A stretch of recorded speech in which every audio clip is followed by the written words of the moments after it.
Hello there, my not yet dead or famous friends. I just wanted to start off this episode by saying that I apologize for leaving out the name of the person that Marissa and I were alluding to at the beginning of this episode. We were talking about Elvira for a second when we were talking about someone getting an award from RuPaul's Drag Race and all of that.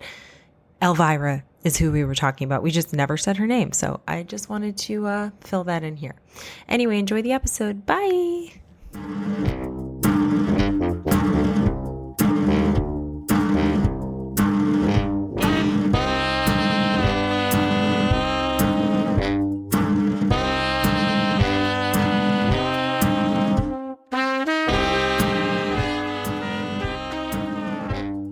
Hello and welcome to Dead and Kind of Famous, where we dig into the life stories of dead folks who enjoyed a touch or two of fame in their time. And now reside permanently in the Hollywood Forever Cemetery. I'm Marissa Rivera, and I know nothing. But I do know how to use my air fryer, finally.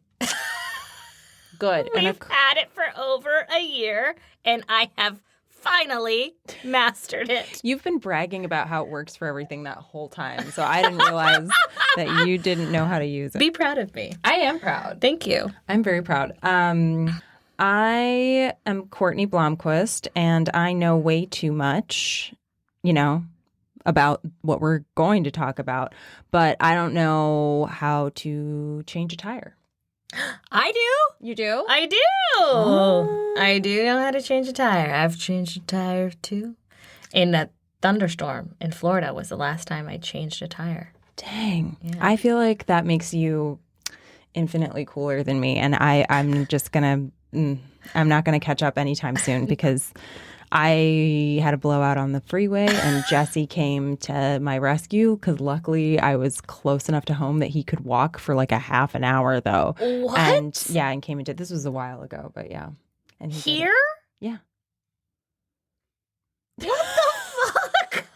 Why didn't you call me? This was like it was not when we lived here. This is what I'm learning. We don't communicate. This is when I lived in my old apartment. It was like the freeway exit by that. Oh, okay. Okay. Yeah. We live together now, folks at home. Yeah.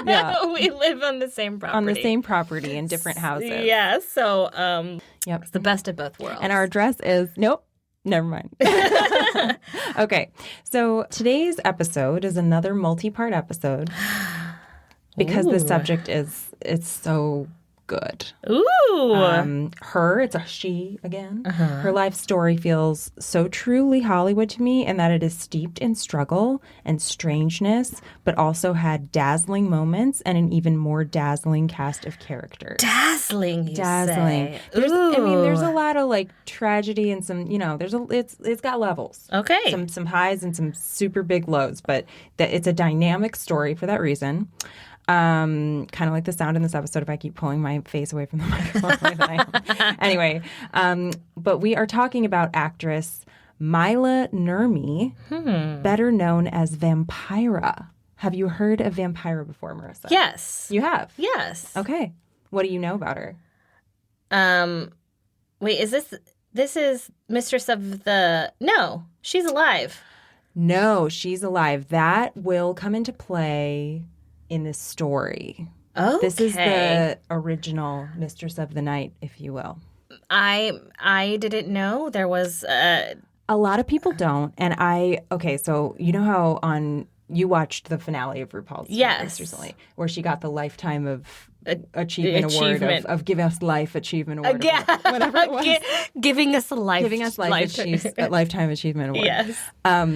So I was like, because I'd already been researching this, I was kind of like, oh, because they said that some things like that she was the undisputed queen of Halloween and the original, horror movie host. Stolen? Well, or borrowed? We'll get to it. I'm not going to say that necessarily. We're jumping ahead. Okay. But I feel like when you say like she was the first, I mean, we're talking about the first today. Okay. That's what I'll say. So what a cool name. Yes. First of all. Yes. So I'm going to show you her headstone right now. So tell me what you see. Ooh, okay. Okay, so it's a pretty... It's like simple yet not. Mhm. It's small-ish. It looks kind of small. It's on the ground. It's not... what's the difference between like a tombstone and a one that's like on the like one? I think this is still like a headstone is the ones that's upright. Right. And this okay. So it's on the ground. It says Maila Nurmi, 1922 to 2008, Hollywood legend. And then there's a picture etched in with a woman in a slinky dress with like a really cool train and what looks like to be like a spider's web curtain behind her and a really like tall candelabra standing next to her, and underneath it says Vampira. Ooh. Yeah. You're right. It is simple and it is small, but it's a good tombstone. That's a great tombstone. It is. So tell me. I feel like I already told you some things, but you tell me the obituary. Okay. I forgot to withhold. Sorry. Maila Nurmi, mistress of the dark, the original Vampira, was born in 1922 in Jersey. In Jersey, and always a dark, sinister child. She made up stories and about death and the afterlife, and had a fascination with otherworldly stories and characters, and would make up and play about death and ghosts and spooky ooky stuff. And so she started her journey in New York, and when she found that actually film would be much better for her, she packed her bags and moved across the country to Los Angeles, sunny Los Angeles. Though she never enjoyed the sun, she only went out at night, obviously. So she only worked at night, which really, really inhibited her job opportunities. Which is perhaps why she is not remembered as the one and only Vampira. Lots of day for night shoots. Yeah. All right, so tell me.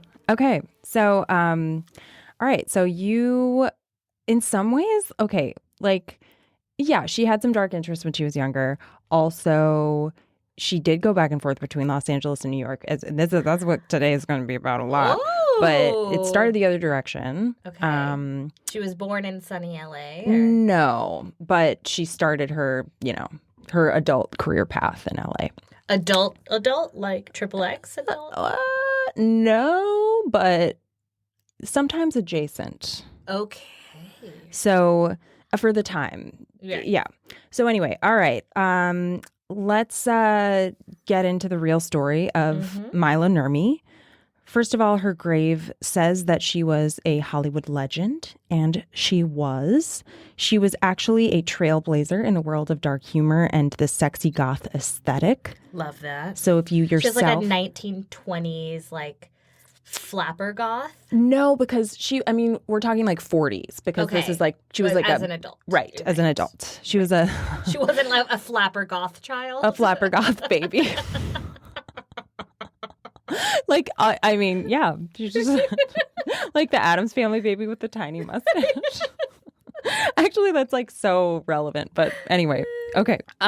So yes, she was a trailblazer in the world of dark humor and the sexy goth aesthetic. So if you yourself are a sexy goth and you're listening, bow down. Bow down, bitches. This episode is basically about your grandmother, so show some respect. That's right. Now, Maila Nurmi was a television pioneer, the first TV horror host, as I mentioned. Ooh. She was daring and got away with making somewhat obvious sexual innuendo in the demure 1950s. Nice. And she blended sex and death into a special sauce And she's most widely known for being in what's been deemed as the worst movie of all time. I mean, truly, it's been described and decided as the worst movie of all time, called Plan 9 from Outer Space by famed B-movie director Ed Wood. Oh my gosh. Made even more famous. Did you watch that? The movie? Yeah, of course. We need to watch it. It's so good. Yeah, yes. Good, bad.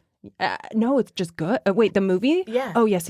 I thought you were talking about like Ed Wood, the movie. No. No. Plan 9 from Outer Space. Yes, it's so bad it's good for sure. Yeah. Oh, yeah. There's like little tiny saucers flying around that are like just fake little, you know what I mean, miniatures. And then like where you can obviously see the string. And yes, stuff. yes. And then like the host, like his monologue in the beginning is just like in the future, beware of the things that you will encounter in the future. Like it's just really badly written. Like half of it could have been cut out easily. It's just, I mean, it's yeah. And then there's a lot of stuff where it's like, we'll get into this movie. Okay. It's a lot. But anyway, the main source I used was a book called Glamour Ghoul, The Passions and Pain of the Real Vampira. And this book was actually written by Maila's niece, Sandra Niemi. Mm-hmm. As her last living relative, Sandra had access to Maila's things and found lots of journals and writing, which were used a lot throughout the book. Cool. So it's a goldmine of a source. Yeah, the source. Yeah, I would say so. Also, big nod to the documentary Vampira and Me by Ray Green. As always, links to these sources will be in our show notes. And this will be the first in a trilogy of episodes called, I'm going to call them all Pre-Vampira, which is this one, Prime Vampira, and Post-Vampira. All right, welcome to Pre-Vampira. This is Pre-Vampira. Strap in. Yes. Maila didn't become vampire until she was in her 30s. So as you'll see from this episode, there was a lot leading up to that cannot be ignored. So digging in. Maila Elizabeth Niemi was born on December 11th, 1922 in Gloucester, Massachusetts. Gloucester. God damn it. Every time there's this word. It was in like the Barons episode too, but for England. And I always say it wrong. Yeah. Gloucester. Gloucester, Mass. That's right. To parents Ani and Sophie Niemi. She had one older. First of all, cool names. Yeah, all around. They're Finnish. The family. Oh, well. Actually, Ani's the male version of Iris's middle name, which is Anneli. So it's like very means luck and happiness in Finnish. She had one older brother, Bobby, who was just sorry, Bobby, you don't get a cool name. Yeah, you don't get a cool name. Sorry. I feel like they were trying to Americanize Bobby. They're They're like, we're here now. Everybody's really Finnish.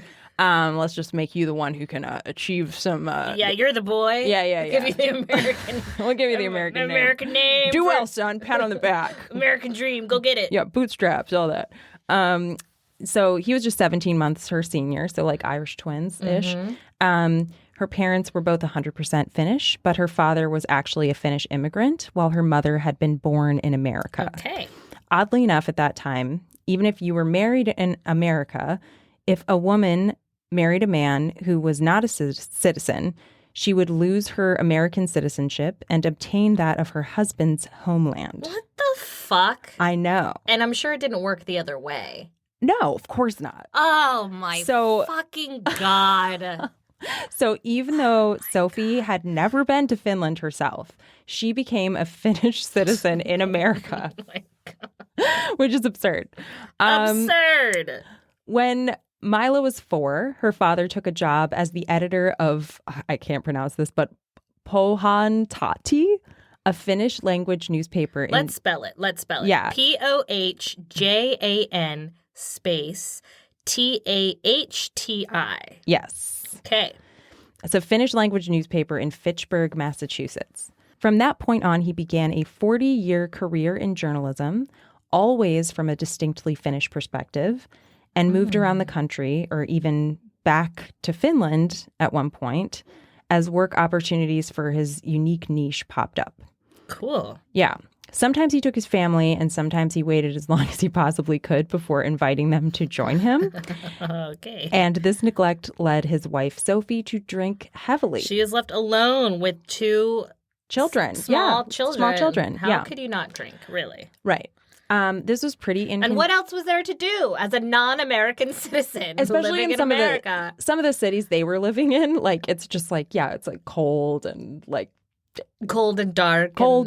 And sometimes his jobs paid well and sometimes they didn't. And, you know, what are you going to do? So this was pretty inconvenient for Ani as America was in the throes of Prohibition and he had become an outspoken teetotaler. Oh, my God. In fact, he had become sought after to give public speeches about the evils of alcohol. His wife was an alcoholic. And his wife was a full-blown alcoholic. Wow. If this wasn't enough of a wedge, he had also changed his last name back to the non-Americanized version of it, which was Surgenyemi. We're going to spell it again. Yeah. Syrja with the two little dots on like top of it. Like a umlaut or something? Is that what it's called? I think so. Should we Google that? No. Okay. But you can Google it at home. You can Google it at home. Where was this word? So Syrja with an umlaut. We think. Niemi. Yes. Okay. So Sophie's alcoholism was a constant issue in their marriage, and he sent her away to dry up on more than one occasion. Send her away. Yeah, like to her brothers usually. You deal with her. Yeah, he was like also kind of religious, so he was like, yeah, you're not going to drink around her. You'll be a good influence, you know, like get her out of my hair. So Mila's childhood was spent in various cities like Duluth, Minnesota, Ashtabula, Ohio, and finally Astoria, Oregon, where she often took in stray animals and learned to sew the clothes she couldn't afford to buy. A creative queen. She was always, yeah. Creative and scrappy right from the start. Right, and that's a through line for sure. She idolized the evil queen from Snow White. And her dress on the tombstone kind of looks yes, like that. I feel like she was sans the collar. Yes, she was like, that's who I'm going to be when I grow up. Yeah. And she also idolized a comic book character known as the Dragon Lady, who appeared in the comic strip Terry and the Pirates. Okay. Both of these characters were strong, beautiful, and undeniably evil. Hilarious. And imagine like a 4-year-old just being so obsessed. I feel like this will be my daughter because she's gonna like be growing up like around hearing about this shit. dead people and walking around the Hollywood Forever Cemetery. Yeah, literally, we have a date later to go with Iris. Yep. It's just a girl's trip to Hollywood Forever. Yep, that's how this podcast was conceived, with her in a stroller at Hollywood Forever. Yes, just enjoying the dead people with me. So as an awkward kid and teen, she dreamed of being so bold and divisive. She had started to study drama in school, and her artistic flair was beginning to surface. She tried to go to college at Pacific University thinking it would foster her creativity. It did not, and she ended up cutting classes in protest when asked to dissect a frog. I also hated that part of school. Yes, me too. It was high school for me, but yes, hated it. Ugh. It was disgusting. And the smell. So bad. Oh my God, it was in my hair for the rest of the day. Oh, yeah, you smelled. And mine was marine biology. Ugh. So it was dead animal plus formaldehyde plus the sea. Gross. Yeah, Disgusting. We had bowling after my class too, so it was like, it was like this segment of gym where we went to the bowling alley on a bus. I don't understand why they did this. Anyway, that's so cool. I wish you would have had bowling. It sounds cool, but it was like at the time when people could smoke in bowling alleys, and it smelled like lemon pledge. So I went from formaldehyde hair to lemon pledge and cigarette hair, and there was like no point in me taking a shower. God, you know, yeah, it was disgusting. I just smelled like the state of Indiana. Anyway, this is like not the first time I've ragged on Indiana, but I grew up there. It's fine. I'm allowed. She suffered through it. I suffered through it. Let her speak her truth. Let me speak my truth. Okay, so ultimately she dropped out of college and headed home to Astoria, Oregon, where she worked at a fish cannery and saved up for a move to Los Angeles, which sucks. I mean, it was disgusting and just hard work and gross. Yeah. And she smelled like fish. I mean, talk about bad smells. Yeah, talk about bad. Couldn't escape it. Disgusting. Not in college, not in life. Nope. Okay. So after work one day, Maila heard a voice on the radio. I'm sorry. I'm just going to preface this because you're about to dive into your voice. This one is a back and forth between her and her mother. Okay. So after work one day, Maila heard the voice of Orson Welles on the radio for the very first time. Mama, that man on the radio. That radio announcer is no ordinary radio announcer. Who is he? He's a genius. Of course he's a genius. That's Orson Welles. He's a famous genius. Everybody knows that. Well, someday I'm going to meet him and we'll be friends. He is not your friend. You are Maila Elizabeth Niemi, and you work in a fish cannery in Astoria, Oregon. And don't you forget it. Don't you talk like that. People will say you're crazy. Wow. I mean, she's just really intense.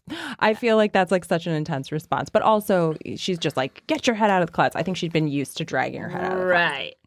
So she's like, you dropped out of college, you moved back home, you smell like fish. You work at a fish cannery, goddammit. Maybe Sophie wasn't wrong, and maybe people would have talked, and maybe she sounded crazy. But in the end, both Maila and Sophie were wrong, because Orson Welles would become more than a friend to her.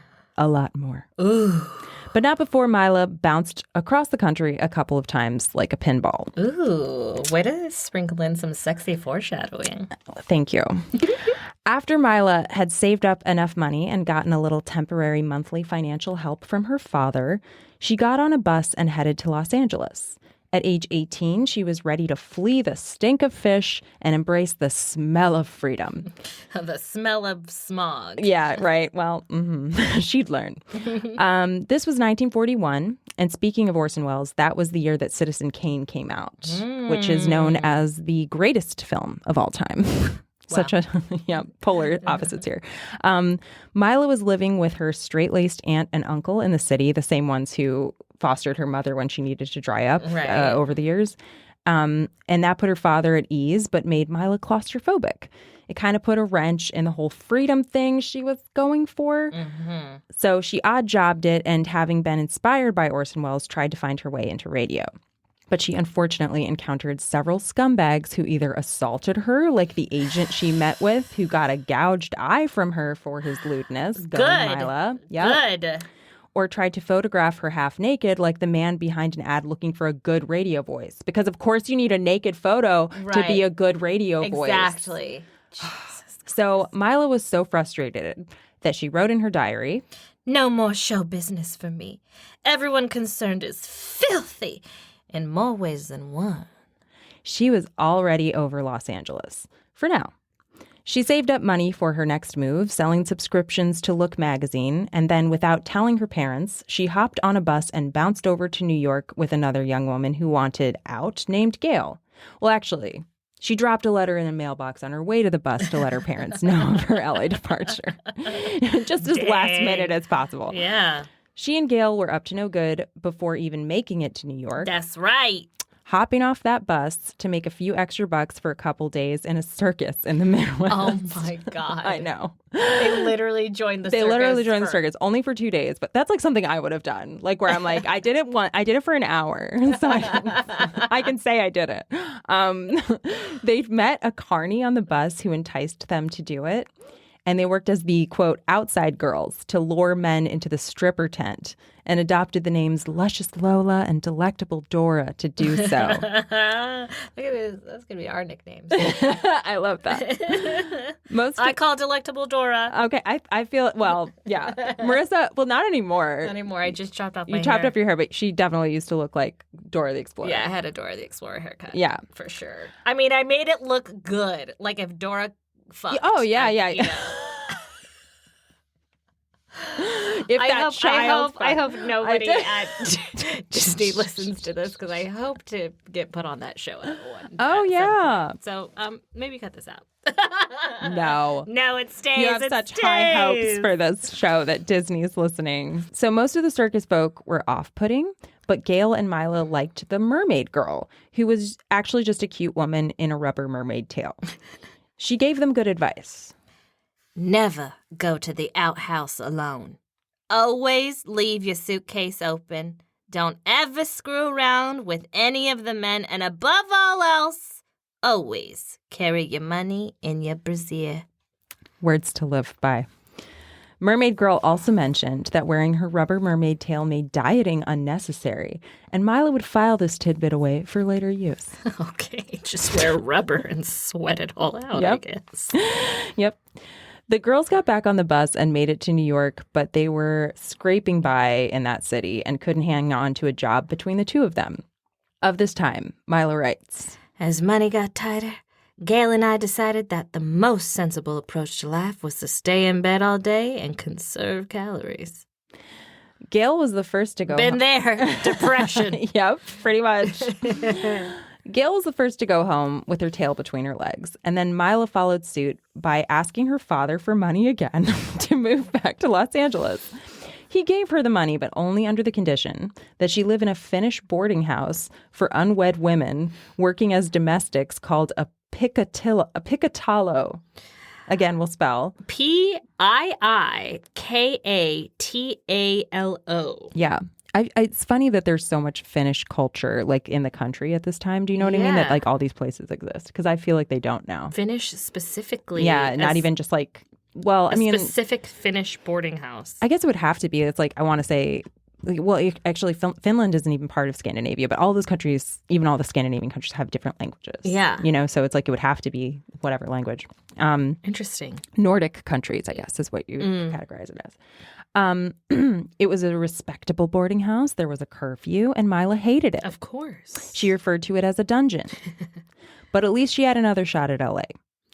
This time she found work at a department store on Hollywood and Vine modeling hats. Hollywood and Vine. Wow. Yep.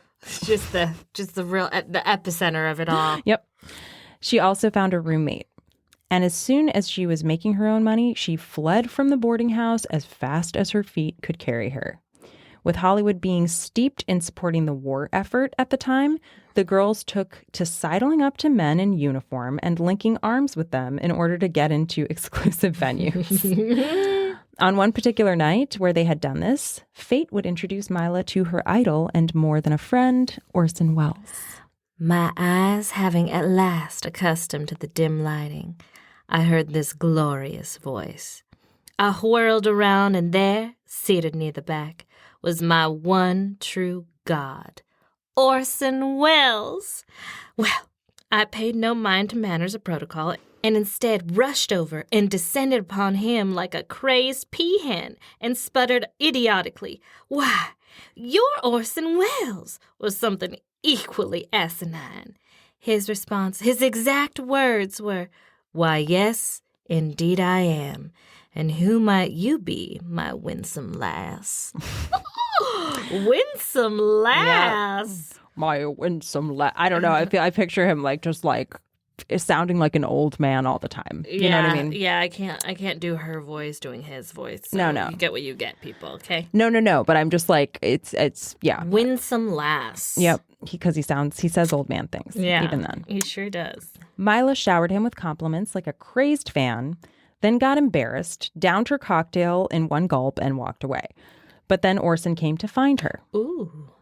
No sooner had I set down my glass when I heard that voice again. This time it was attached to its owner, on the right in my peripheral vision.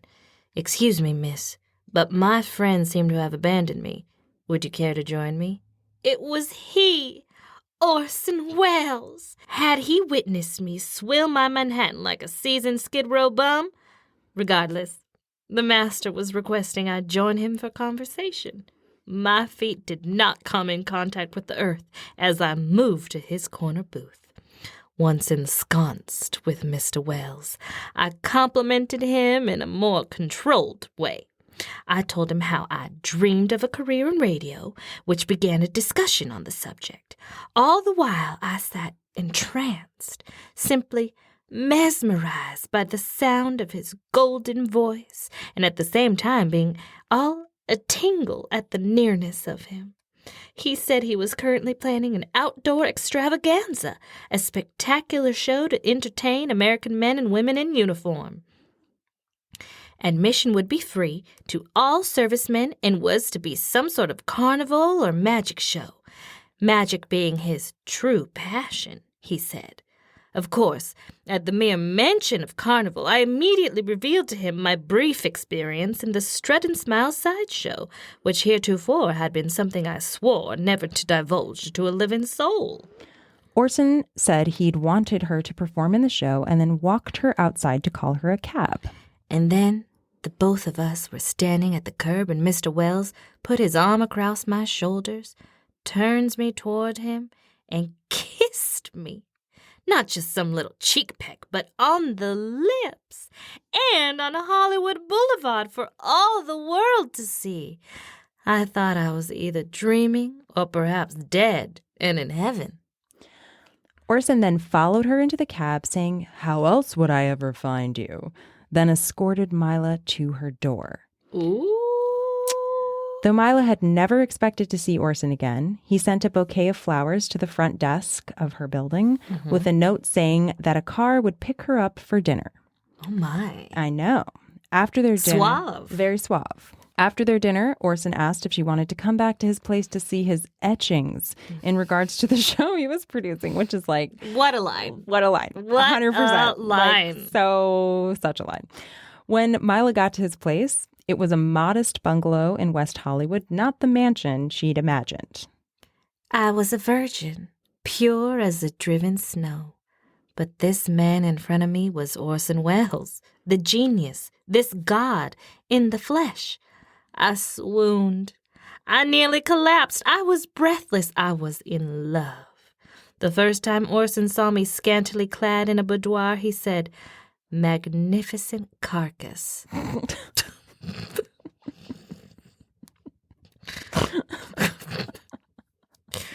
Again, what a line. I mean, what a line. I hate that line. If someone said that to me, I'd be like, what? What? But for the mistress of the dark. That's fair. Yep. He had He her knew pegged. he knew what to say. Yeah, he knew. Sex was nothing like I'd imagined. I found it was more painful than pleasurable.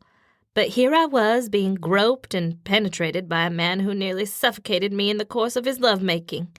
For a moment I panicked when I realized I couldn't escape his weight upon me. In retrospect, Orson was not a gentle love and was possessed of an urgency to complete the act. But then I thought I was in love, and sex was simply a way to prove my never-ending devotion. Oh, Yeah. Sweet, sweet summer child. Yes. Oh, Sweet no. 18-year-old. Oh, God. How old was Orson Welles at this point? That's a good question. I need to know that Hold on. right now. I think he was, this was like after, when Citizen Kane came out. Hold on. How old? He was, so in 1940, he was 25. So then he would have been like 27 at this time. Okay. It's not like he was like 45 or anything. Right. Yeah. I was just with that description, I was just imagining just a really overweight, middle-aged. Well, because it's like, that's kind of how I always picture him. Me too. Yeah. Yeah. So anyway, yeah. He was his younger suave self. Okay. Kind of in his like heyday, actually. Right. In his prime. In his prime, yes. So this happened the same way a few times.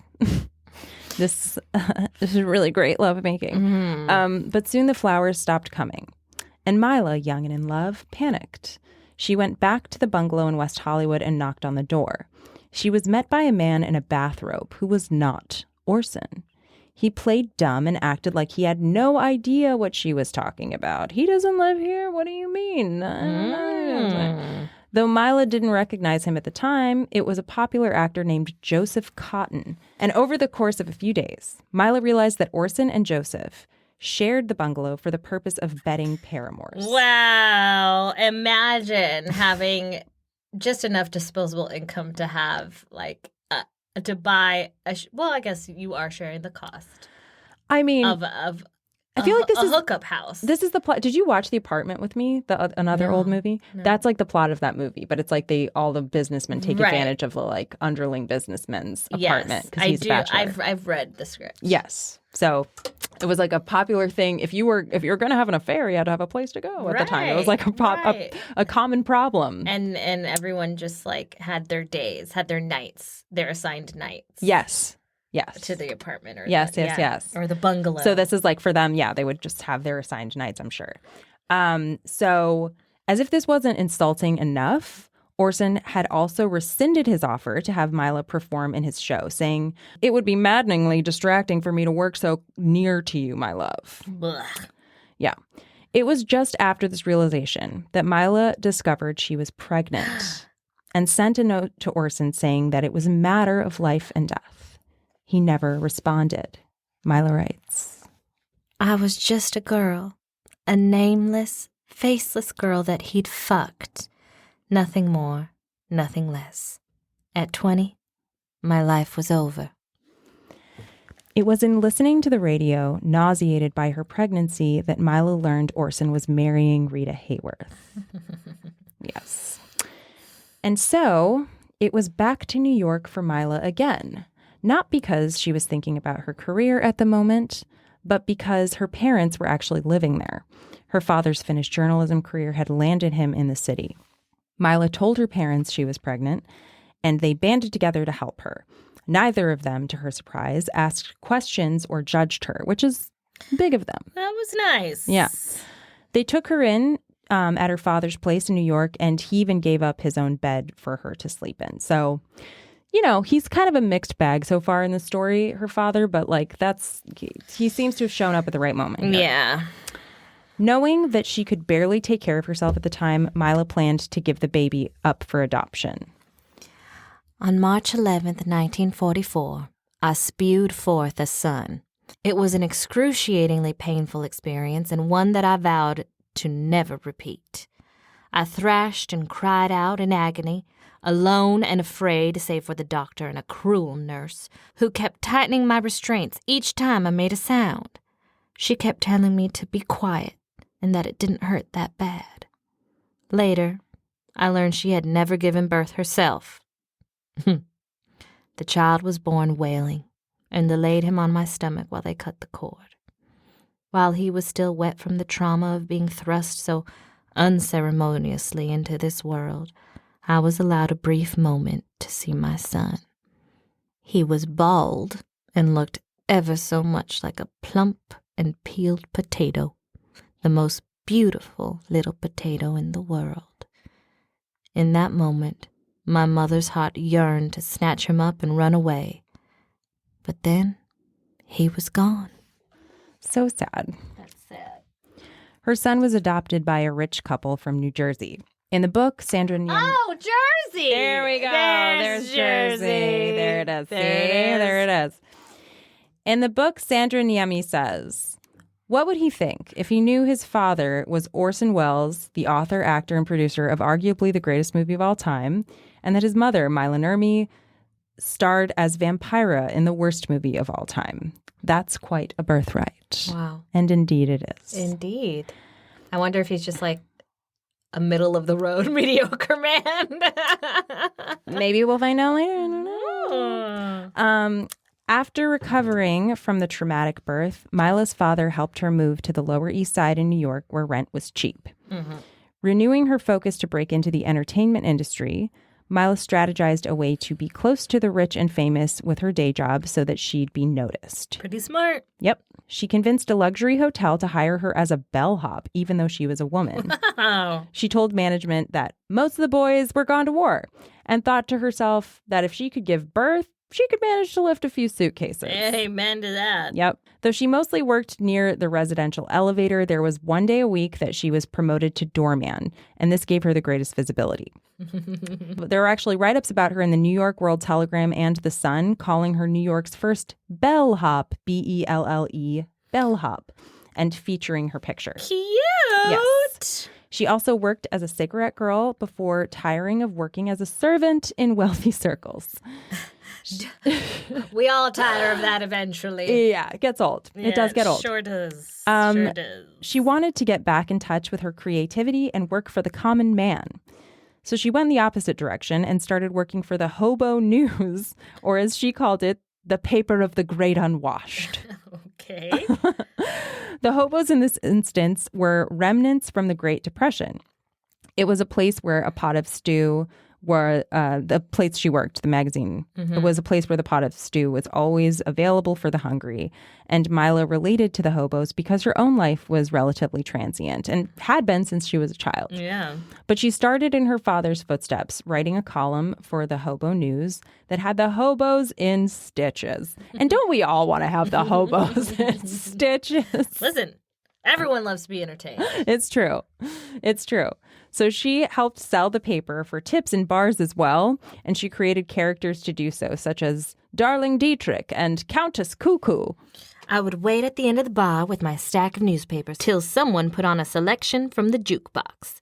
Once music was playing, I danced and passed out all the papers and announced, "This is your Hobo News." A few legitimate columnists took notice of her in this way, namely Irving Hoffman, who became a great friend. And Nice. he was an influential older gentleman that she could trust. And it Not was a creep. Very nice. Yes, exactly. And he would be really helpful to her. It was he who ended up telling Maila about open auditions for an upcoming Mae West show. And she was chosen to play the handmaiden to Mae West's character. Wow, bravo. Yes. Booked and blessed. Yes, Booked on and Broadway. blessed. Booked and blessed on Broadway. That's not an easy feat. No. So this may have been more of a slight than a compliment that she was hired for this show, because Mae West was known to choose women who wouldn't upstage her in the looks department for her shows. But an opportunity is an opportunity. That's right. And that's how she landed her first Broadway show, called Catherine Was Great. And it was directed by well-heeled director Mike Todd. In Catherine Was Great, Maila was delighted to be showcased for a moment that required a big, dramatic scream. But unfortunately for Maila, Mae West had the moment cut. Ah. As I said, she was known to not want others pulling attention from her in looks or theatrical ability. Dang.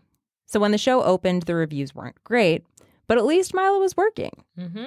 She was billed at this time as Maila Nurmi, altering her first name and not her last, the opposite of what she would do later in her career. Mm-hmm. And it would be later in her career as well that she'd have plenty more chances for dramatic screaming. So Ooh. that's to come. Okay. It was during this time that one of Maila's most important friends would enter her life, who she met in a strange and unexpected manner. One of her castmates in Catherine Was Great started complaining to her about a young actor making his Broadway debut down the way in Remember Mama, and told lovesick story after lovesick story, revealing him to be a cad.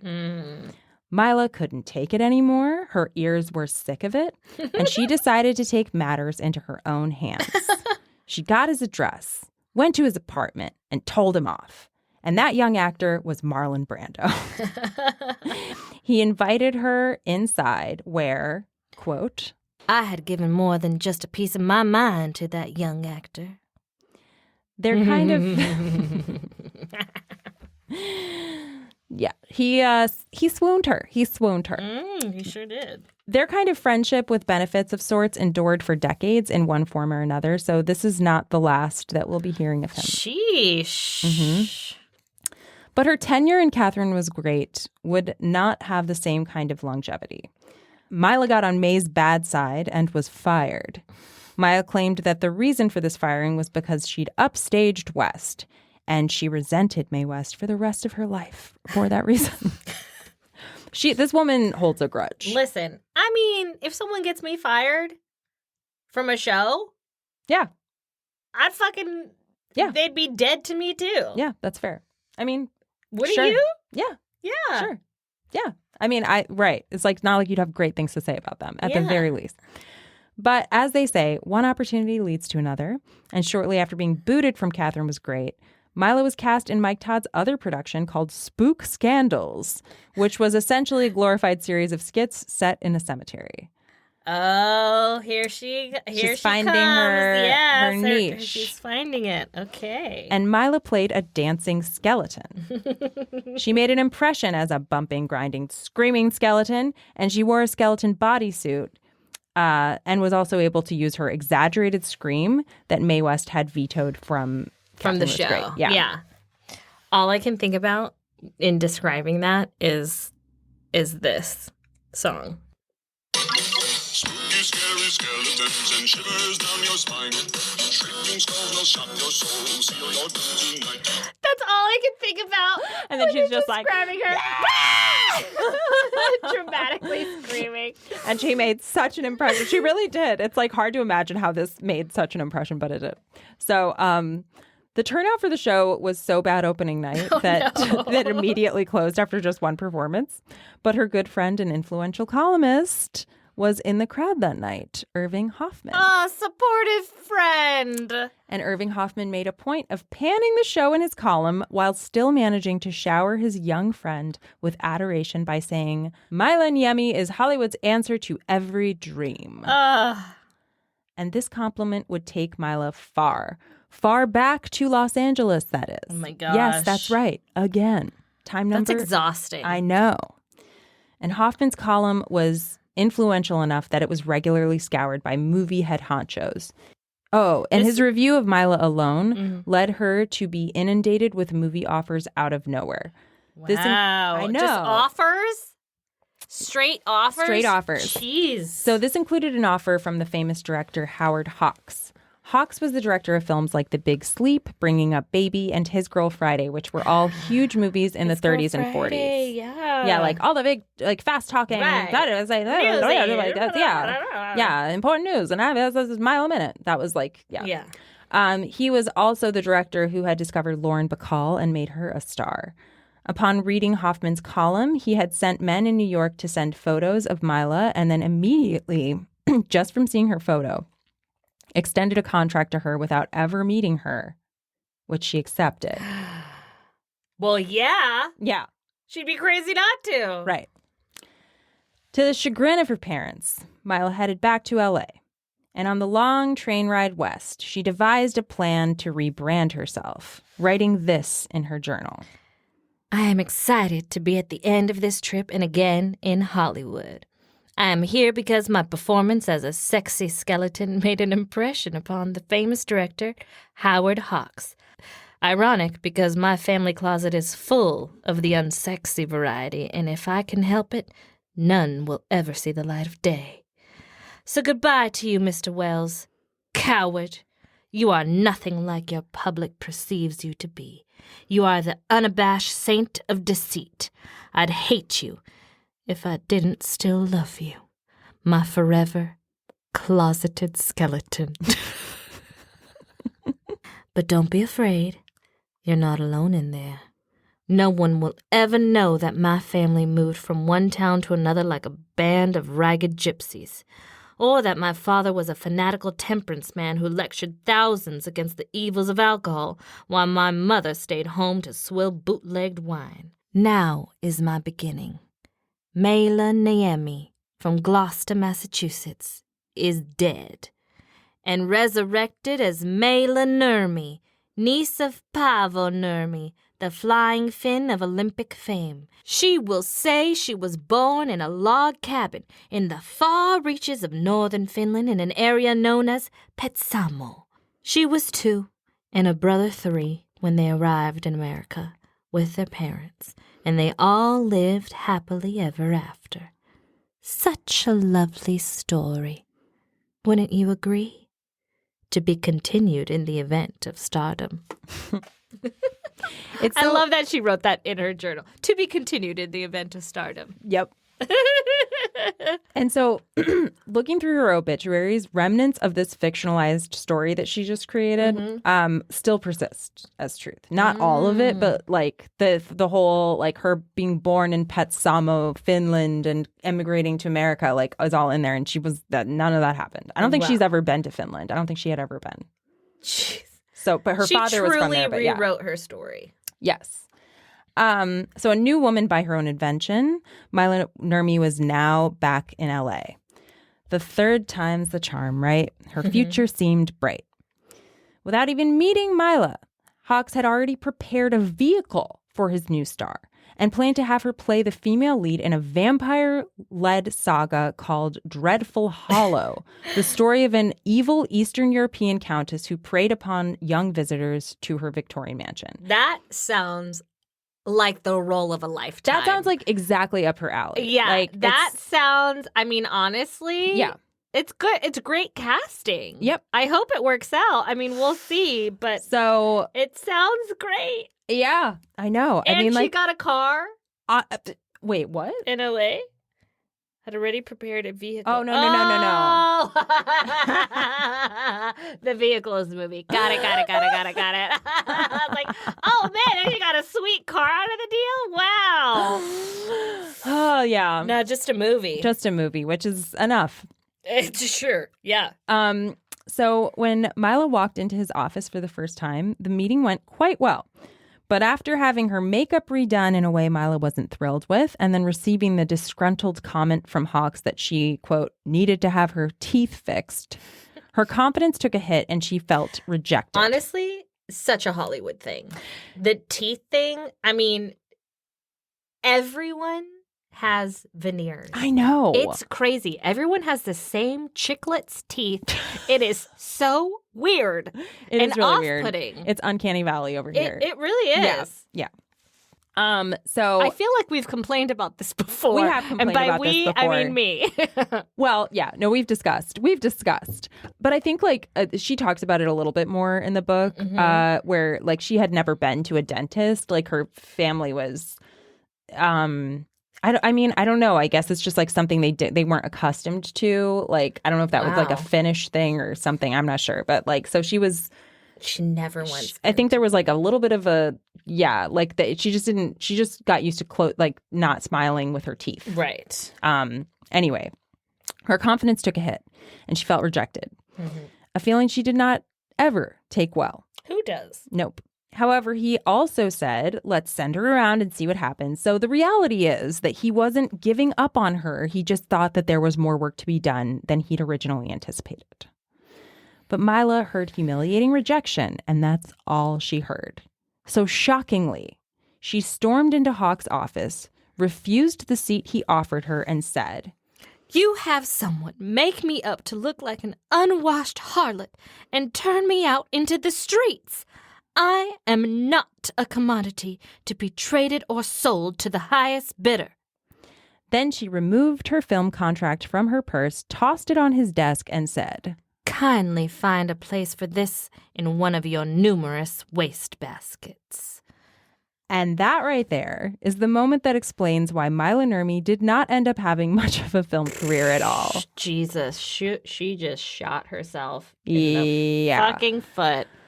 And the teeth, maybe. Yeah. As Sandra Niemi explains in Glamour Ghoul, she had yet to develop a strong sense of self and still believed that anyone who would judge her using anything but the blinding glow of adoration was out to get her. She's still young. She's really young. So, like, it sucks, though, so much because it's just like that ability to, like, swallow the bullshit was not there. Yeah. Yeah. So, which means you end up having to swallow more bullshit later. Yeah. So, damn. Though she had set fire to most of the bridges that life had offered her in the entertainment industry, Maila still had a resume with Broadway credits and was able to find work in Los Angeles as a chorus girl at the Florentine Gardens on Hollywood Boulevard. And does that still exist?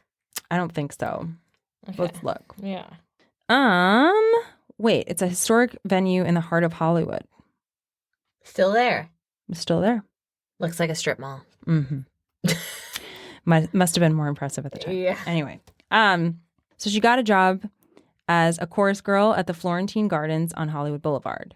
And in doing this, she managed to stand out from the other beautiful women dancing beside her. In Maila's words, "I had to devise a way to stand out from the pack. All these beautiful women. How was I to leave my mark, distinguish myself from the others? So when I danced, I would frequently single out someone in the audience and engaged in a spiritual fuck with said stranger." It was during this... That's a good tip, hot tip. Yeah. Hot tip. Yeah. You just engage in a spiritual fuck with a stranger. Yeah. It's just a spiritual fuck. Just a spiritual fuck. Yeah. Like let them feel special. Exactly. That works from a low job to a high job in a stage environment. It was during this stint in her life that Orson Welles ended up finding his way to her dressing room door. As it turns out, Irving Hoffman had heard about the disastrous end of Mila's contract with Hawks and had taken to reaching out to other celebrity pals of his in Hollywood to advocate for her. I mean, like, what a good guy. What? That's so nice. That is so nice. Because it's like, especially being an older person helping her, you'd think he'd be like, what were you thinking? Yeah. You know, but yeah. So this included Wells. He's on his list of friends, especially because Hoffman thought Maila might have a future in radio. But when Wells found her, he was only interested in fulfilling his own needs, not offering Maila career opportunities. So even though he was married to Rita Hayworth and they had an infant daughter, Maila stepped in as his on and off again mistress. And she decided not to tell him about the baby she'd given up for adoption. About a year, I think she just didn't, she says like in the book, she didn't really see the point. Like, I mean, yeah. Yeah, it's like done. So it's done. It's not like, and she was letting him back into her life. I mean, like, right. It's just kind of like, look, you know, from the outside in, maybe like cut him out of your life. Yeah. Maybe he's a piece of shit. But maybe again, don't talk to him. she was Very young and in love and yeah, very quote unquote in love. I would say it's an Achilles heel of hers that becomes a through line too, that she's just like, with men, she lets them get in the way. Mm. Yeah. It's a problem for a lot of people. Yes, it's a common problem. So after a year of this arrangement of her being this on and off again mistress, Maila ended up accompanying Wells to New York, where they had a vicious argument that ended their relationship. It is unknown what the argument was about. Maybe it was about the baby. I don't know. Maybe. But what we do know is that Maila ended up on her parents' doorstep in New York. Betraying her trust, Sophie had told her husband that the father of Maila's child had been Orson Welles. Who's Sophie? Her mother. Okay. So when she said she'd come to New York on a visit with an Orson, Ani put two and two together. He thought of his daughter as a wild horse and wanted to just set her free and wash his hands of her. But her mother still believed that she could be coddled into domesticity and maybe find a decent, nice husband. So Sophie decided to accompany her daughter back to Los Angeles so she could do the coddling she spoke of. And Ani agreed to pay their bills for another 6 months, and that's it. 6 months, and that's it. Yeah. That's all you get.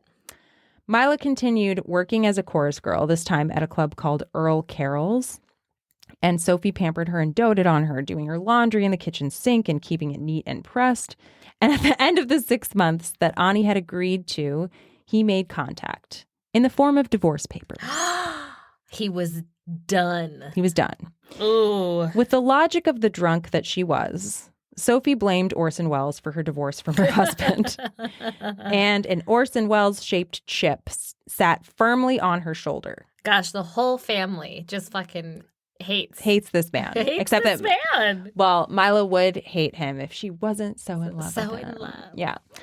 Not that Ani was off the hook either. Maila and Sophie both hated him after that, and they never saw him again. Wow. Yeah. So this was a rift. After the divorce, Sophie went to work as a chambermaid in the Knickerbocker Hotel. She wasn't getting money from her husband anymore. She had to go to work. Mm-hmm. And it was there that Orson, the bane of her existence, decided to book a room. God damn it, Orson Welles. He keeps showing up. She sure does. She knocked on his door as the maid, and when she heard his voice say, I didn't order room service, she burst in and said, I'm Maila's mother, the goddamn grandmother of your son. Which is incredible. Wells, of course, ordered her to leave, but she came back with a valid threat, saying that gossip columnist Hedda Hopper would absolutely devour a scandal like the one he'd gotten himself wrapped up in. Wells acquiesced and offered her $200. Sophie snatched it from him and said, Genius, my ass. You're nothing but a common shitheel. I love her. I don't care if she's a drunk. I love her. She's so good. She's my favorite. This, by the way, is an altercation that Maila was never aware of, but it is one that Sophie had shared with her niece, the author of this book. Oh, shit. I know. So she just did that, took the $200 and like probably bought herself more alcohol. That's exactly what she did. Yeah. And she forgot it happened. Yeah, she just never until like a fever dream later in her until life. Sophie was making this book and she was like, actually, Yeah. I remember snatching $200 from Orson Welles after laying into him. Oh, so good. So Maila moved on to another performance job at Ken Murray's burlesque variety show at the El Capitan Theater. Still in existence today. Yeah, some of these, we should do a little tour. It'd be fun. We should. And this is where she would meet her next serious relationship, Dean Dink Reisner. Imagine your name being Dean, but preferring the nickname of Dink. That guy was a real dink.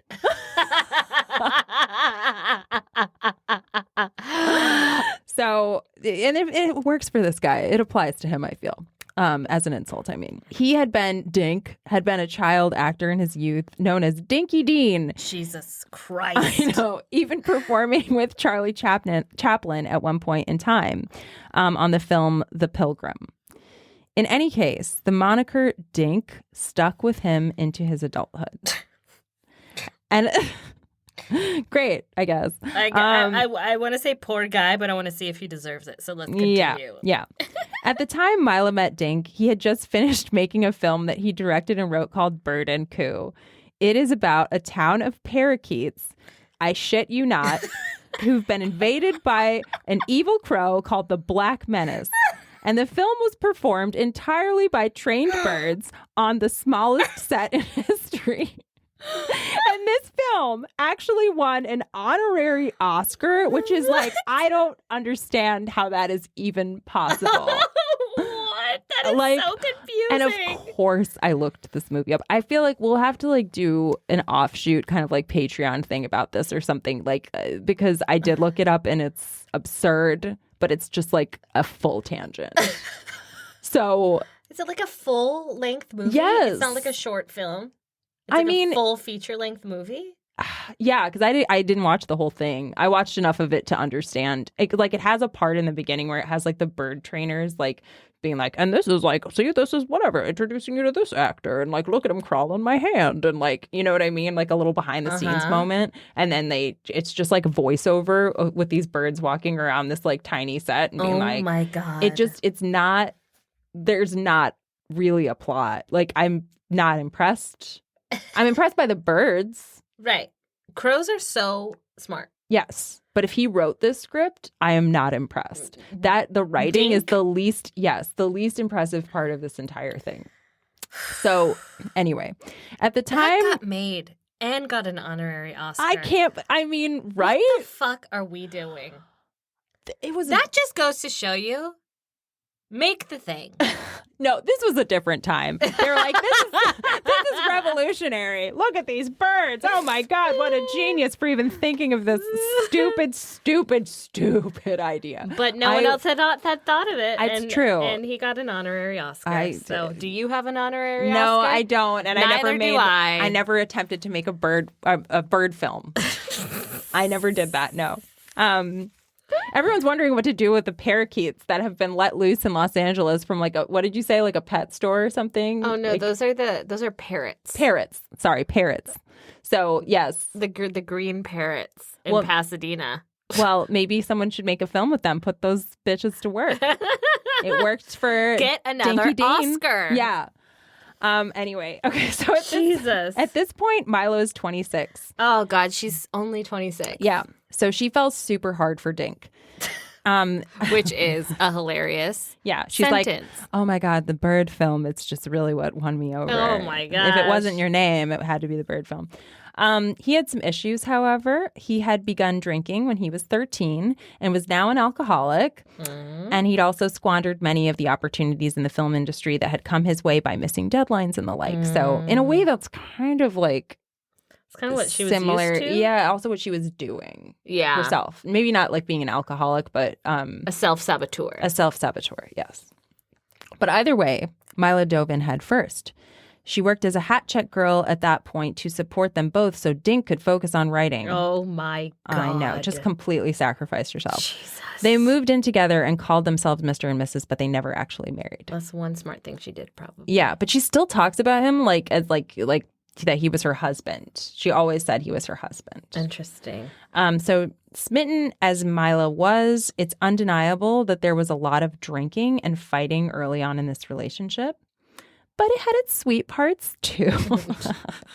They were both animal lovers and rescued animals throughout the neighborhood, just as Maila had done in her childhood. And in fact, the neighbors called her Sister St. Francis, savior of animals.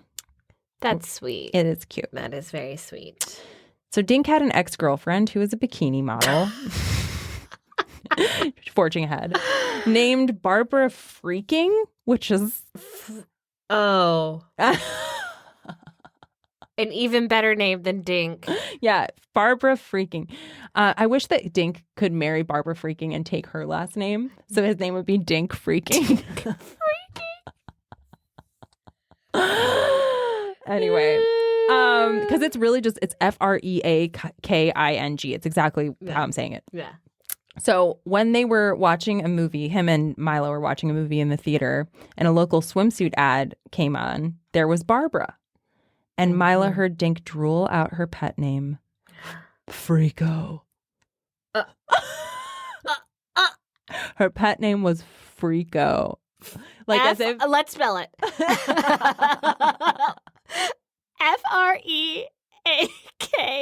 Freako. Freak with an O. Freako. Yep. I'm sorry. It's Freako. It's freak with an O on the end. Yeah. Freako. That's how you spell it. No. And that's where that's where Maila's ambition to be a pinup girl came from, entirely out of jealousy. Jealousy and competition. Yes, all the drinking and late night eating of the honeymoon phase of their relationship would have to stop. As Maila said, "The imaginary battle lines were drawn. I would become the model she could never be. Dink would see that he had the best. I would become his Madonna." So Maila went on a fad diet of sorts, with one unique addition to help her achieve an exaggerated hourglass. She learned that the main ingredient in steak tenderizer was papaya powder and thought that if it could work on meat, it might also work on living flesh. Oh, my... Actually, this is sound... I could see this. I could see this working. It's not that crazy. It is crazy, but I mean, it's crazy to do it, right? But it's the not. Science. The science is there. No, well, this is why, I find it okay. So when people eat, first of all, I don't eat. I'm a pescatarian right now. I don't eat and haven't eaten lunch meat in a long time. Mm-hmm. And I always tell people it's if you eat meat or not, your choice, of course. But lunch meat has nitrates in it, which is a meat preservative, and you're putting it in your body to it's you're made of meat too, you know? So you're just putting something that would preserve your own stomach into your stomach, which is absolutely disgusting. Sorry, tangent, but yes, the science makes sense in many different directions. The with these kinds papaya of things. science is there. Yes. So anyway, she mixed the papaya powder with cold cream and slathered it around her waistline and secured rubber inner tubes around her middle. She had remembered what the mermaid girl had said about her rubber fin from her brief carnival stint. So that's how she went about it. And she slept like that, all greased and wrapped in rubber. All of this effort led to her losing 30 pounds and several inches off of her waist. Dang. Yeah. Dang. Yeah. Should we call this the Dink diet? Yeah, the Dink diet. The Dink freaking diet. The freaking Dink diet. The freaking Dink diet. 30 pounds? Yeah. That's a lot. I know. Years before, she had approached a pinup photographer in the hopes of modeling, but he'd said that she carried too much weight and didn't have enough shape. Now, however, she did. So she was even a bikini model in a film called Beauty on the Beach, which was Norma Jean's first film as well. Wow. So of the film, Maila said, "It was not made for general release, but for the mail order trade, you know, the home masturbation market.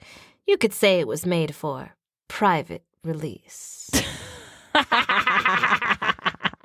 That's funny, Maila. That's funny. I feel like the voice I chose for her is way too upper crust. But it's too late now. You can... No, I feel like, okay, so let's just like, you come into this not knowing anything. I don't know a thing. No, I just like general time. Sure, you're in the talkies. Yeah. Like, I think she's, I mean, like she had like her Vampira voice is, I've seen her do an interview as a 70-year-old woman. And it's like, and then her Vampira voice is like different. But like, so I feel like, yeah, she's theatrical. Once she becomes Vampira, it's gonna be another voice, bitches. It's gonna be another voice. Yeah, like she's not. She's still finding, much like me, at this point in the story, she's still finding her voice. Yes. No, but I do. Yeah, she is not like much like Christopher Jones didn't have a Southern accent. Maila Nurmi didn't have a Southern accent, but that's okay. Like she's performative and she was reinventing herself all the time. And you should just use that. Reinvent yourself as much as you want. I'm just going to do a different voice for her every time. Do it. That's what she wanted to reinvent herself all the time. She would erase whatever people knew about her and start over. We've learned. I love it. Maila went on to win a major contest called Rave Discovery and ended up on the cover of Glamorous Models in 1950. A cover girl. That's right. She then did another cover for Night and Day, America's picture magazine of entertainment, and a 7-page spread in a 1953 issue of Art Photography. She also did calendar work, but never nude calendar work. Never nude. Yes. She's a pinup girl. Never nude. Like never nude. Tobias. Yep. So she managed to turn her desire to turn on her husband into a little modeling career. But after Dink quit drinking, with Maila's help, of course. Good job, Yep. Dinky boy. He started writing a lot more and ignoring her a lot more as well. Okay. He like chose his work over her pretty Okay. much at this point. So Maila formed another plan to capture his attention. She ordered a bunch of fetish gear from a fetish magazine. Corsets, whips, chains, and the like for herself, and then got a pair of prison PJs for Dink to spice things up in the bedroom. Hilarious. Maila, I love the way your brain I works. am into it. Yes. Get it, girl. Sexy and in control, the feeling of donning dominatrix garb made Maila feel like the person she was always meant to be. A hybrid of her idols, the Dragon Lady and the Evil Queen. That's right. Yes. In control and sexy. Right. But still, Dink wasn't home very often anymore, and Maila assumed he'd gotten himself a side piece. Whether that was true or not, his career had taken off and he was definitely busy with work. So she wandered over to Schwab's pharmacy most nights and sat. On such a walk, she ran into Marlon Brando, and they began a friendship of sorts that Maila insisted remained platonic. So it was like they had their first meeting, there was a pause, and then they didn't exchange numbers at that time. Right. They just ran into each other in the street again, which is like also kind of crazy. Yeah. At this point, Brando had just filmed Streetcar Named Desire, so his star was about to explode. Dink's absence allowed Maila a lot of free time for outings with Brando, and it was only a matter of time before they hooked up in the backseat of his car like teenagers. So at this point, let's just keep count. She slept with Orson Welles and Marlon Brando. And Marlon Brando. Yeah, I mean, and she's like well, 26, 27 at yeah, this point. yeah. And also, like, they're both huge names, and she's a nobody. Right. I mean, it's easy to sleep with men. I'm gonna say it. It's easy to sleep with men. But like when like the hugest star, like just to be a nobody and randomly, without trying, meet two of the hugest stars of that time and end up fucking them. Well, these are fucking horny dudes, and they saw She was an also easy mark. She was very attractive. Yeah, she was hot. She was hot. So yeah, again, it's easy. It's easy to fuck a guy when you're a hot lady. It's easy to fuck a straight guy. It's true. It's true. and you're a hot lady. I don't know. This might be controversial. No, but you know what? It's like when you have nothing else going on, you have to have something to feel good about. And if nothing else going on and I like fucked two of the most major stars, I'd like I'd be like, yeah, I fucked them. Yeah.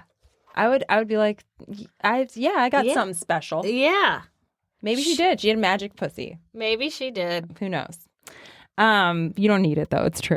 She don't. You really don't. So yeah, she ended up in the backseat of his car with him. Of course, was bound to happen. Mm-hmm. Milo thought Dink was messing around, so she messed around too. But still, they were friends first and foremost. And though their friendship had its pauses, they stayed in each other's lives pretty much forever. That's pretty cool. Yeah. Now, Maila talks a lot about the hangout culture of Hollywood at that time, and it was really another era that's unrecognizable to us today. Because it was time where actors of note were known to regularly frequent diners and soda counters as if they were their office and networking spot. The mainstay... The Starbucks. Yeah, but like it was like where you were like... The Soho House. Yeah, kind of like the Soho House, but it would just be like anybody could walk into these places. Right. There was nobody, which is like, it's just another time. That reminds me of like British West End culture. Really? Yeah, of like just like these famous British actors just doing a play and then coming down to the pub. It is very theater. Hanging out. It is very theater. I mean, like, because that's like New York culture and Chicago and everything. Yeah, like you go to just a normal place. You don't go somewhere exclusive. No. Yeah, if you're like in the theater at least. Mm-hmm. So I feel like, it was a little bit, that's true. That's a good parallel. It was a more theater culture kind of thing, the Hollywood at the time. Also, people just walking around. God. I know, right? No one walks here. I know, to just run into a major star on the street is like, that's what I'm saying. Yeah. But I guess, again, another time. So the mainstay for a long time in this although diner, I have run into quite a like I ran into Tom Hanks I was going into a grocery store, he was coming out of a grocery store. Yeah.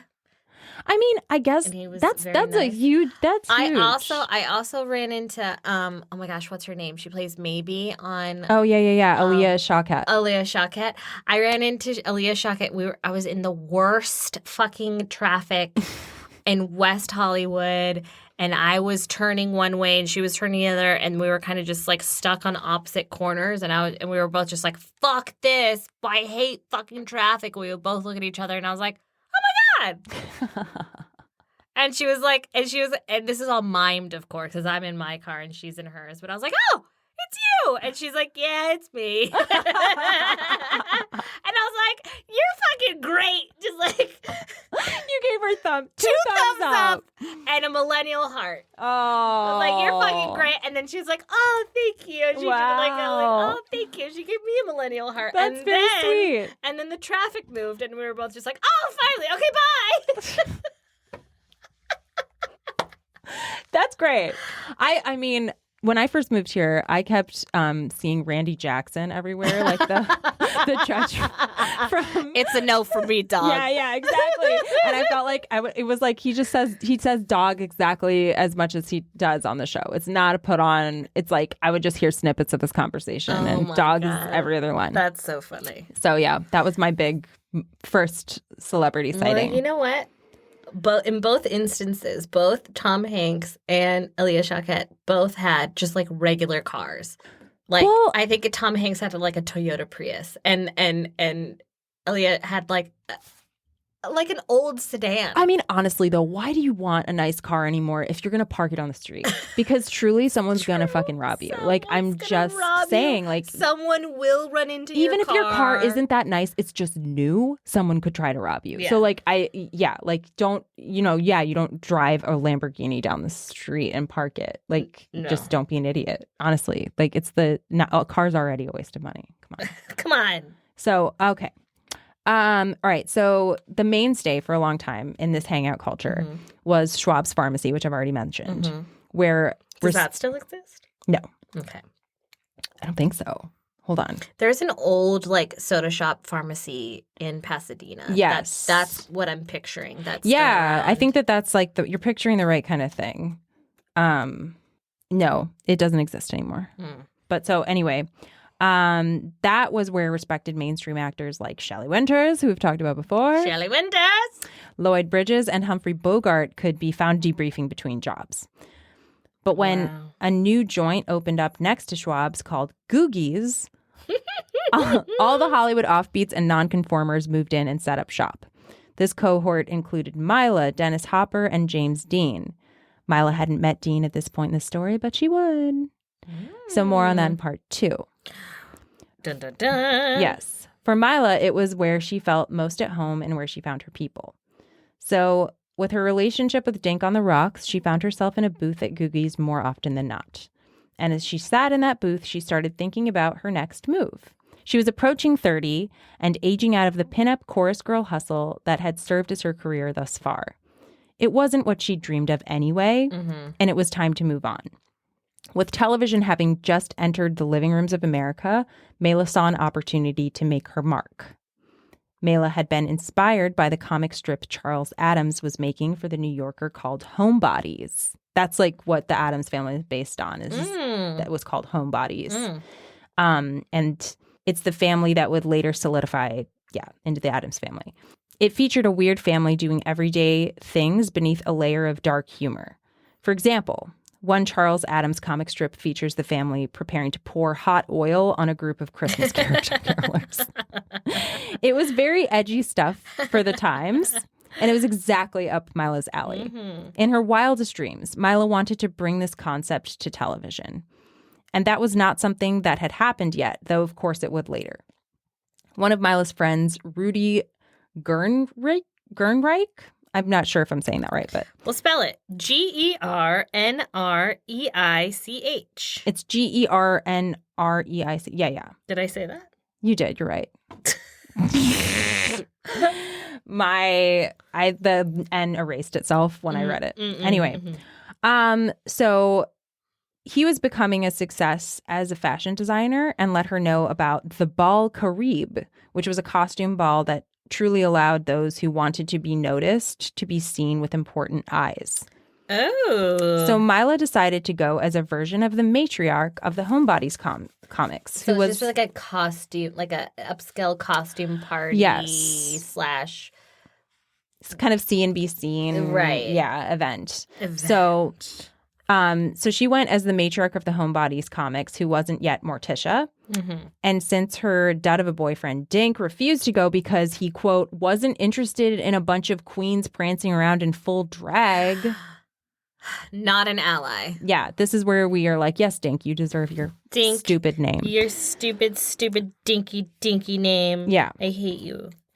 We all do. So Maila ended up taking a local coffee shop employee as her date who had Scottish kilt attire to wear.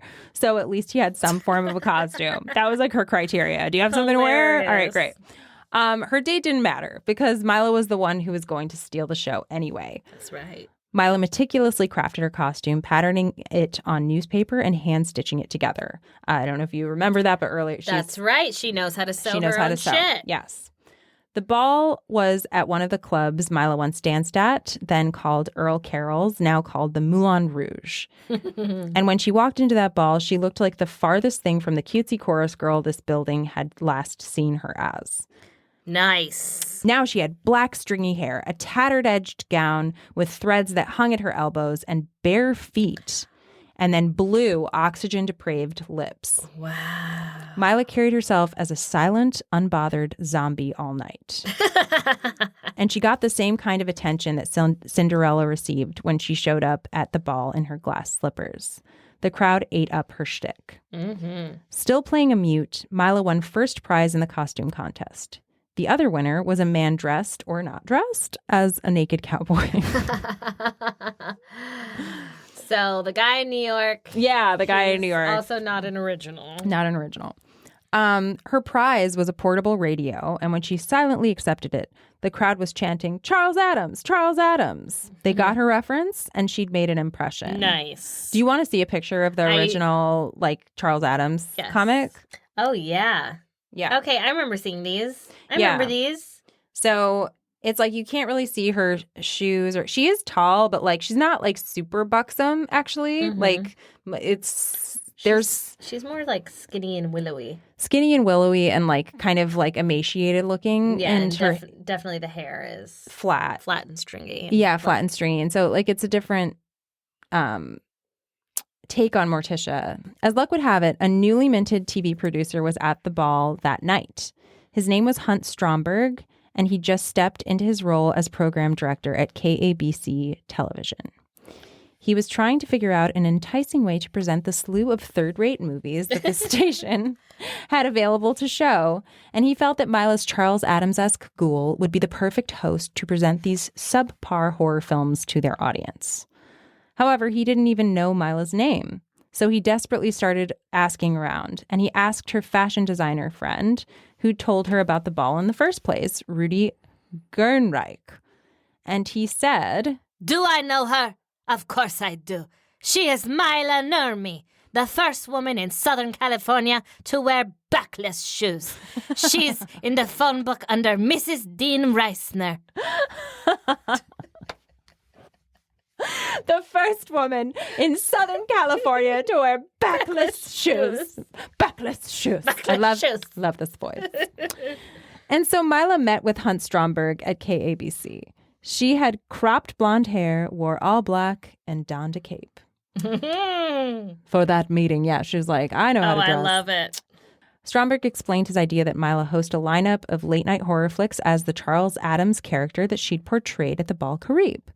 But Maila didn't want to infringe upon his creation. Nice. So Stromberg suggested that she make her into a vampire instead of a zombie, and he told her she needed to do it in 4 days. Mm-hmm. Everything in Maila's life up until this point had been leading her here, and she was ready to pounce on this opportunity. Hunt wanted a vampire, so then I thought, what about a sexy vampire? Adams's flat-chested, barefoot mute certainly wasn't that. I could be a sexy vampire pondering death in all sorts of crazy and urbane ways. With a clear idea of her character, Maila got to work reconfiguring her costume from the Bal Caribe. She started by flipping it around to make the low-cut back the front and the high-cut front the back. She sewed wire hangers into it for structure and split the skirt as high as she could get away with. Luckily, Maila had a fetish wardrobe, which provided a solid foundation for her look. She pulled out her trusty waist cincher and tailored the dress to accommodate it, along with her breast and hip padding. Stock up on fetish gear. You never know when you'll need it. That's right. If you take one thing away from this podcast. Yeah, you stock up on your fetish gear. That's right. It's not frivolous at all. Not at all. Not at all. You might need it for a rainy day. Yes. Or a job opportunity. Yeah, that requires full drag. Maila envisioned her vampire woman having long 3-inch fingernails, but that was not an available costume option back then. So she got crafty and cut pieces from a plastic food container, softened them by boiling them, and then fit them over her own nails. Whoa! Then she wrapped them around pencils and secured them with rubber bands before cooling her bespoke press-ons on a tray of ice so they would set. A queen. I know. So crafty queen. I want to see her in, speaking of RuPaul's Drag Race, I want to see her like in a costume challenge. You know what I mean? Yes. After hearing about this, like she'd be so good. So they were so long, these nails, that they popped off regularly. So Maila ended up having to carry spares. I know that game. She's prepared. I know that game. I have gone the press on route many times and have had to carry spares. I get it. In Maila's words, her look was 1 part Greta Garbo, 2 parts each of the Dragon Lady, Evil Queen, and Theta Bara, 3 parts Norma Desmond, and 4 parts Bizarre Magazine. And Bizarre Magazine was where she ordered all her fetish gear, for context. Now she needed a voice and a personality.